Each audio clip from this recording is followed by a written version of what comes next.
هنا ده نوع دفن الأحواش. مصر القديم دفن الأحواش اهو يا صديقي. بص يا صديقي، اللي قدامك ده احنا هنا في مقبرة خنسو. خنسو ده كان كاهن في زمن مصر القديم، تمام كده.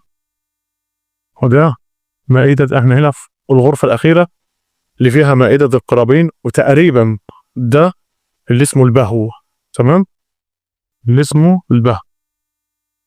وده بالصحاب غرفة يا إما أساس جنائزي يا إما غرفة الدفن اللي فيها بير الدفن. ده تقريبا اللي فيها بير الدفن، تمام كده.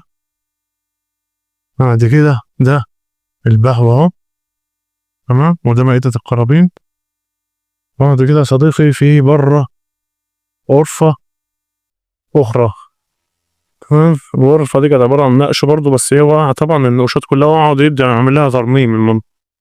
المقابر دي كلها تعمل لها ترميم وترجع أحسن من الأول إن شاء الله. جرانتوها.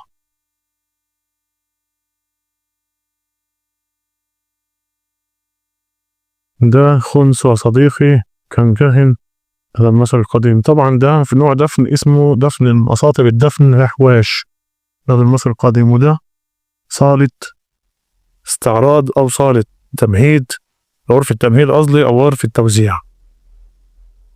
زي ما أنت شايف كده بالصحاب كل ناشطة. هطلع أوريها لك من بره، دفن الأحواش ونوع المصاطب، عشان شرحتها لك قبل كده بدل مرة مليون مرة، وجيت النهاردة عشان أصورها لك وأثبتها لك بالدليل القاطع إن اللي بقوله مش مجرد لا كذب ولا واحد ما عدم وجود. هو جايز بس عدم معرفة من حضرتك، أو ما شفتش نوع الدفن ده، أو ما كنتش تعرف عنه حاجة، فده ما يديش لحضرتك إنك تنفي وجوده نهائي. تعالى بقى نطلع بره المقبرة خالص ونصورها من بره دفن الأحواش، تمام، ونطلع الدرج لحد فوق المقبرة.